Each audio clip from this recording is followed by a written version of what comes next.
Salut tout le monde, comment allez-vous? Moi ça va plutôt bien. Aujourd'hui on se retrouve pour une nouvelle histoire, pour l'histoire de Chief G, rappeur venu tout droit de New York, plus précisément de Brooklyn, de son vrai nom, Michael Kyle William, né le 23 septembre 1998. Bref, donc tu vas voir au niveau de son histoire, c'est quelque chose d'assez fou. Voilà, c'est une très courte carrière puisqu'aujourd'hui il est derrière les barreaux. Voilà, on ne sait pas vraiment s'il va se prendre une longue peine de prison ou autre, puisqu'on rappelle que, enfin on rappelle, non, il a donc pris surtout une peine de loi RICO. Bref, en tout cas on est parti donc pour Chief G et c'est parti, c'est une histoire en tout cas de fou. Bref, donc il a été élevé dans le quartier de Flatbush à Brooklyn. Elle a été influencée et inspirée au rap en écoutant des rappeurs comme Biggie, bref Jay-Z, et de la drill de Chicago comme Lil Bibi, Chief Keef, Lil Durk, etc., etc. Bref, tu connais un petit peu tout ce qui est drill de Chicago. Il est connu pour ses capacités lyriques remarquables, mélangeant la narration avec le style hardcore, mais il est surtout connu pas comme rappeur, pas comme que rappeur surtout, mais aussi comme criminel, donc bien connu comme son ami et complice de gangster, donc voilà, de gang, Sleepy Hallow, qui d'ailleurs ils sont impliqués dans une immense affaire de gang. Les deux rappeurs font partie des 32 membres présumés de gang inculpés à Brooklyn. Ils sont tous visés par plus de 140 chefs d'accusation, dont complot en vue de commettre un meurtre. Chief G et Sleepy Hallow sont plus particulièrement accusés d'avoir commis des fusillades, possédé des armes à feu et éliminé des membres de gangs rivaux. Tout ça depuis mars 2019, des accusations très lourdes précisées dans un rapport bien à charge contre eux. Bref, donc sachant que Chief G était déjà derrière les barreaux depuis 2 ans pour possession illégale d'armes à feu, et Sleepy Hallow lui a été libéré après avoir purgé une peine de 8 mois. Bref, lui par contre est arrêté puis libéré. Je dois me renseigner un petit peu sur sa sortie car j'ai pas vraiment compris comment il est sorti en fait le mec.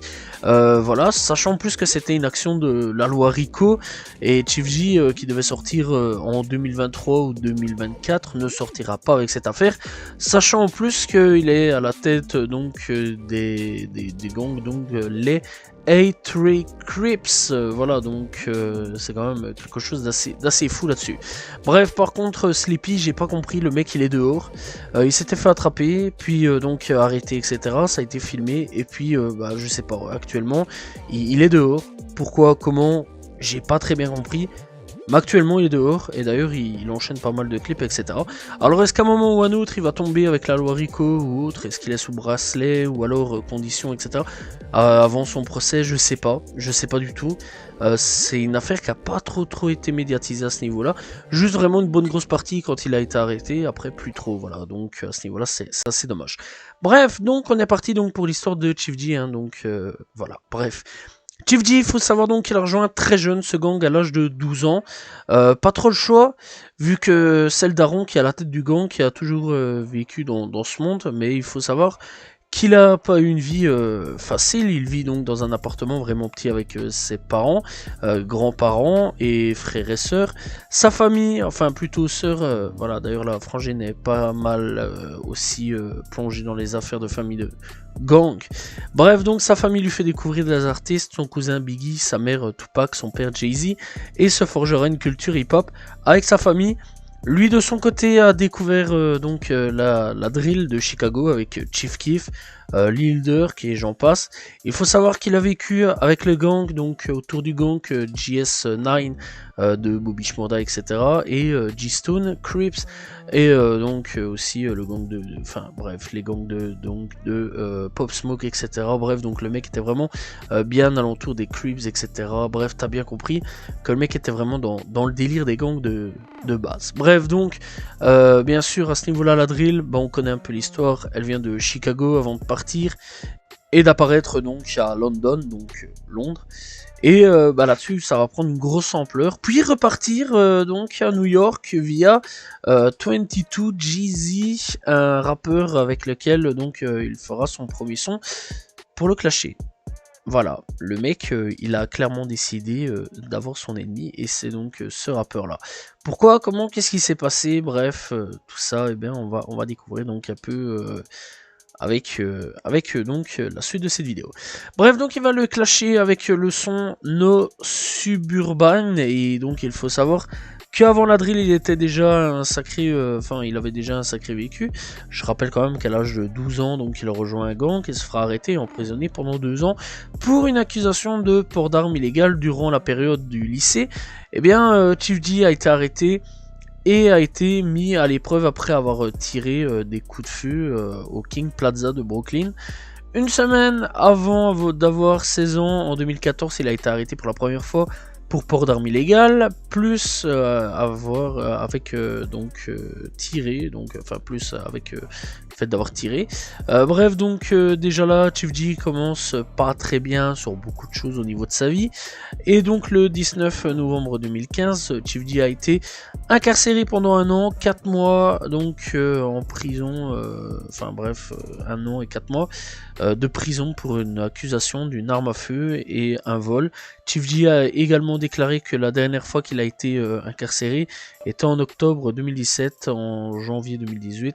Un bref passage qui explique aussi donc la raison de sa pause musicale. Voilà, donc d'octobre 2017 à janvier 2018, eh bien il était pas là, et il y a eu un petit court moment où donc on n'a plus une musique. En 2017, donc, il y a l'année où Chief D commence la musique avec un diss track, donc contre 22 Jeezy avec No Suburban. Déjà en 2017, il fait des feats avec des membres du GS9 avec son pote Sleepy Hallow et d'autres mecs. Il était géré à l'époque par un ancien, l'ancien footballeur de la NFL, Nula Entertainment de Junior Galate. Et il faut savoir que Sleepy Hallow n'était pas ami à la base avec lui, voilà, et donc ils devaient se voir à la base pour se battre, et à la place sont devenus plutôt potes et ont commencé à faire du son ensemble avec ce nouveau mouvement qui est la drill à ce moment là dans les rues de New York. Eh bien New York va vivre son Chicago comme en 2013 quelque part, ça va se taper des sons et ça va se tirer dessus dans tous les sens, et Jeezy 22 le fameux 22 Jeezy plutôt, et bien avec donc son apportation de drill va créer donc des carrières bien connues. Chief D sortira full single de 2017 à 2019 pour son premier projet, sachant que donc Jeezy 22 est donc derrière les barreaux pour meurtre et qu'ils sont ennemis, que c'est son ennemi principal. Ça lui permettra de percer, lui comme d'autres rappeurs, par exemple Fivio Foreign, des Pop Smoke qui arriveront aussi par la suite. Je pense aussi à K-Flock, je pense à C-Blue, etc. Bref, plein de gens de la drill à ce niveau-là vont commencer à percer, puisque la drill sera vraiment mis en lumière avec tout ça, quoi. Bref, donc voilà. Et donc, la drill de New York qui a débarqué avec Jeezy 22 ne restera pas longtemps en prison. Il sortira et en profitera pour attaquer Chief D en chanson. Chief D répondra plusieurs fois même, et il y aura des conséquences, car je rappelle qu'il avait été arrêté et qu'il était en liberté surveillé. L'agent de probation se trouve où tous les rappeurs ou gangsters ou autres personnes en liberté surveillée doivent se rendre, sur Brooklyn. Et là, Chief D, il se fera attaquer et poignarder à la tête. Ouais. Et cette tentative de meurtre sera revendiquée de la part du gang de 22 Jeezy. Mais bon, rien ne va l'empêcher de sortir des sons, bien du contraire, puisqu'en 2017 à 2019, il va enchaîner single sur single avant donc de sortir sa première mixtape du nom de Ulacy Lucy Kid. Bref, faut savoir aussi d'ailleurs que quand il avait été poignardé, il a fait un petit live Insta, il rigolait, tranquille, avec un gros bandage sur le crâne, et il disait ouais, en gros, vous m'avez raté, il n'y a rien eu de grave, etc. Bref, il se foutait un petit peu d'eux. Le mec, il était au calme. Moi, personnellement, j'ai une blessure comme ça, je pense que je bouge plus pendant 15 jours, voire même plus. Bref, donc avec ce premier projet, on va quand même revenir à ce projet-là. C'est un projet de 14 titres, dont 2 feats avec Sleepy Hallow, que l'on retrouve sur 7 titres. Voilà. Et donc on retrouve Mosey pour le deuxième feat que l'on retrouve sur un seul titre. On retrouve des titres comme Brash, Designer, Automatic. C'est un bon premier album, voilà, enfin premier projet que j'ai vraiment adoré, et en plus d'une première mixtape, hein, il crée son label Winner Circle Entertainment, et cette même année, en octobre, il se fera à nouveau attaquer au tribunal, voilà, donc voilà, il va au tribunal tranquille, voilà, et donc il se fait attaquer. Voilà, bref, là-dessus, c'est quand même pas mal de problèmes à ce niveau-là. En 2019, Chief G, comme Pop Smoke, Casanova, 22 Jeezy et Don Q sont interdits au Rolling Loud, l'un des plus gros festivals de rap. Voilà. Pourquoi? Alors apparemment, ce serait la police qui, 24 heures avant le show, a interdit de les faire monter sur scène, vu la dangerosité de ces rappeurs.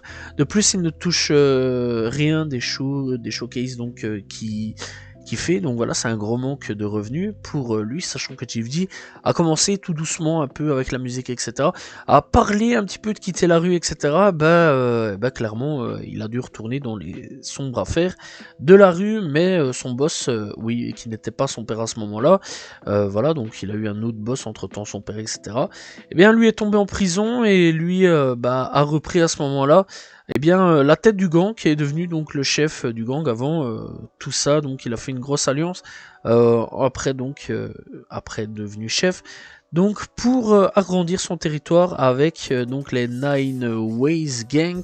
Avec cette alliance, donc, il se fera ennemi avec les Black Disciples de New York. Ce sera donc une alliance vraiment pas discrète à partir de là. Avec cette alliance, les meurtres et affaires de gang bien sombres, mais vraiment bien sombres, vont commencer. D'abord, il invente un langage codé pour parler entre eux, puis commence à faire des meurtres et télécharge une application du nom de Citizen, une application qui signale des incidents comme par exemple une maison qui prend feu, des tirs, des fusillades, des meurtres et autres, etc. etc. Bref, et cette application-là, du début jusqu'à la fin, voilà, ils vont l'utiliser. Ils vont vraiment l'utiliser et vont faire des communications sur les meurtres avec leur langage codé, etc. Voilà, leurs SMS, etc. D'ailleurs, ce sera fortement utilisé contre eux pour leur fameuse loi RICO, cette application, les SMS envoyés, bref, les langages, etc. que la police comprendra au bout d'un moment. Et donc tout ça va leur permettre de faire tomber Chief D et son gang. En 2020, Chief D gère son activité de gang et la musique. D'ailleurs, il va sortir un nouveau projet. Son premier album du nom de Wine and Only, on retrouve 12 titres, 2 invités, Sleepy Hollow et Young Ape. On retrouve des titres comme Moody, No, Suburban 2 et Caption, très bon premier projet, personnellement que j'ai vraiment aimé. Et donc l'album sera certifié disque d'or par la RIAA en 2022. Il sortira toujours en 2020 un EP de 5 titres avec comme invité King Von, Jake Rich, Ellie Frosh, Ridge Kid, Lil TJ et toujours Sleepy Hollow. Il sortira une dernière mixtape en 2020 du nom de Fruit of Minnow, de 11 titres, un featuring, toujours Sleepy, et des titres comme Light On, Tiptoe, G-Loke On Me. C'est une mixtape que j'ai vraiment bien aimé aussi, donc voilà, au niveau de la rue, et donc voilà, de la rue, un rappeur rival du nom de Nick Blixky se fera tuer par balle, donc là on parle toujours donc de 2020 à ce niveau-là. Et Chief D réagira en étant heureux, ce qui relancera donc la guerre entre Chief D et 22 Jeezy. Voilà, c'était un petit peu apaisé, etc. Puis bon, ça a bien repris à ce niveau-là. Et qui fera un live Instagram pour parler de Chief D. Et Chief D fera de même après ce dernier. Après tout ça, eh bien, Chief D est déçu que les membres de son gang ne soient pas plus actifs dans les meurtres, fusillades, etc. Et le mec décidera de rentrer dans le jeu et il va acheter une arme à un mec en Caroline du Nord, du Sud, excusez-moi, et donc décide de les ramener, et le mec pas très malin, il se filme en les ramenant avec tout ça. Eh bien, les clashs en musique reprennent, les appels de meurtre et préméditation de meurtre de sa sœur, et avec sa sœur viennent aussi d'ailleurs voilà, il communique sur un gros meurtre que sa sœur et le copain de sa sœur vont commettre à un moment durant cette année 2020, une tentative de meurtre sur Billy. Un certain Billy, voilà, se fera et le gang décidera de se venger. L'un des membres volera une voiture et appellera donc Chief D et viendra chercher ce fameux Billy pour se venger et ira tirer donc sur des membres rivales. Ils tueront un certain Theodore Senior dans ce drive-by et et bien là-dessus ils toucheront plusieurs personnes. Après ça, donc, les tireurs iront se cacher chez Chief D où personne ne connaît l'adresse. Après tout ça, ils communiquent via leur téléphone en demandant les photos, etc. Bref, des trucs bien sombres avec tout ça. Ils iront au resto pour fêter le meurtre, les meurtres, etc. qu'ils essaieront de faire, etc. Chief D offrira des chaînes quelques temps plus tard. Son adresse va fuiter et va demander à son beau-frère et deux autres complices de se venger. Voilà. Et donc, il va s'impliquer dans cette histoire. Déjà en louant une voiture qui sera avec lui sur YouTube. Voilà, cette voiture-là, elle servira donc pour un clip qui sera posté sur YouTube et sera conducteur pour ce meurtre. Bref, au bout d'un moment, donc, ils décideront, après avoir vu la future victime, de descendre du véhicule et ils tireront sur deux personnes, une femme et un homme, et prendront donc la fuite avec le véhicule, tourneront pendant 15 à 20 minutes, voire même plus, avant de l'abandonner dans un quartier plutôt riche, etc. Et ils rentreront en Uber et la cible prévue n'est pas abattue mais ont touché des civils innocents. Dans le même moment, il apprend que la maison de sa grand-mère a été fouillée par la police. Il sera déçu d'ailleurs de l'échec de son gang. Pour le meurtre raté, il va réorganiser une nouvelle attaque avec la même équipe et cette fois ils toucheront le membre rival mais seront repérés car l'un des membres a oublié sa carte d'identité dans la voiture. Avec tout cela et le fait que sa maison soit découverte, ils trouveront une taupe qui se fera kidnapper, embarquée dans un cimetière, donc une taupe qui était donc dans le gang de Chief D. Et donc ce mec là se fera tabasser, voilà, presque mort, mais un passant appellera les urgences et lui sauvera la vie. Tout cela donc voilà via la police, et donc la police va commencer à enquêter sur lui et décideront de l'arrêter en 2021 pour possession d'armes. Et là tu vas comprendre que c'est un peu le moment. C'est un peu le moment où la police va s'activer pour essayer de le mettre derrière les barreaux parce que ils comprennent très vite que Chief D est un dangereux mec et que sa liberté pourrait poser pas mal de problèmes pour New York, sachant que le mec commençait à comptabiliser pas mal de meurtres à son actif. Bref, sa libération sous caution a été donc placée en détention provisoire, ce qui signifie donc qu'il est derrière les barreaux jusqu'à son audience le 18 août 2021. Il plaide coupable le 20 octobre 2021, il a été condamné à 2 ans de prison. Bref, il purge donc actuellement, durant ce moment-là, sa peine à l'établissement pénitentiaire de Bear Hills. Et donc en 2021, aucun projet ne viendra, mais il faut savoir que même derrière les barreaux, Chief D dirige le gang et sera mis au courant des tentatives de meurtre et tirs et autres, et voilà, de ce qui se passe un petit peu au niveau de son gang. Et surtout 2 membres de son gang arrêtés. Puis vient la fameuse loi Rico, sachant que lui, il ne lui restait plus longtemps à rester derrière les barreaux de la prison. Et il se prendra une loi Rico comme 32 ou 31 membres de son gang sont accusés de 140 chefs d'accusation. Et son meilleur ami Sleepy Hollow est dans cette affaire. Par contre, encore une fois, j'ai déjà un petit peu parlé de tout ça, mais il sortira de prison, je sais pas trop comment, avec cette loi Rico. Voilà, tandis que Chief D ne sortira probablement jamais, sachant que la police a trouvé beaucoup trop de preuves, messages, vidéos, musique et live Instagram, voilà, et surtout des messages sur son téléphone. Bref, là-dessus, il se pourrait que Chief D resterait derrière les barreaux à vie. En 2022, un nouveau projet sortira malgré qu'il soit derrière les barreaux, et ce projet s'appellera From the Cone.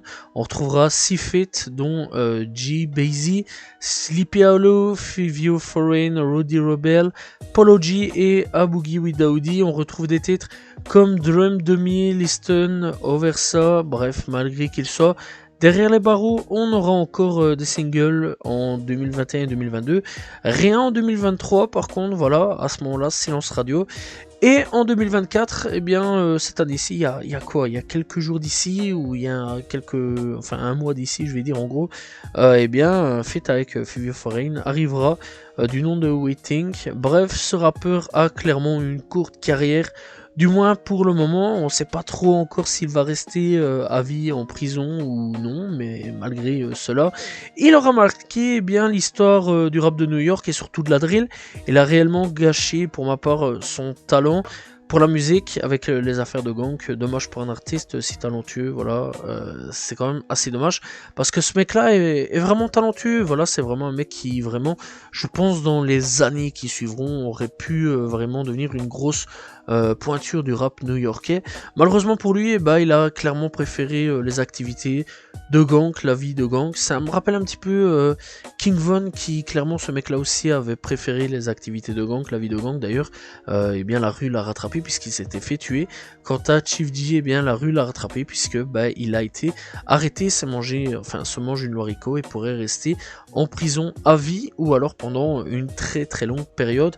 Bref, on peut parler aussi donc de Young Thug qui en ce moment aussi est en prison pour une loi RICO et pourrait se prendre tout le long de sa vie, ou en tout cas une très très longue année de prison, voilà. Enfin, bref, que dire de plus, mis à part qu'aujourd'hui, bah, que ça soit comme Young Thug ou Chief D, c'est des rappeurs pour qui on attend leur procès, comme YNW Melly, on rappelle aussi. Bref, j'espère que vous avez apprécié l'histoire de Chief D. C'est un rappeur très intéressant sur sa carrière parce que le mec, même en très peu de temps de carrière, a construit un mini empire dans les rues de New York, voilà, et clairement bah, a fait un gros coup de mal quelque part dans New York en tuant pas mal de gens, enfin en essayant aussi de tuer pas mal de gens. Voilà, j'espère que vous avez apprécié l'histoire de Chief D, n'hésitez pas à vous abonner, liker, commenter, partager, on se retrouve demain pour une nouvelle vidéo très prochainement, pour une nouvelle histoire de rappeur. Salut tout le monde, ciao ciao.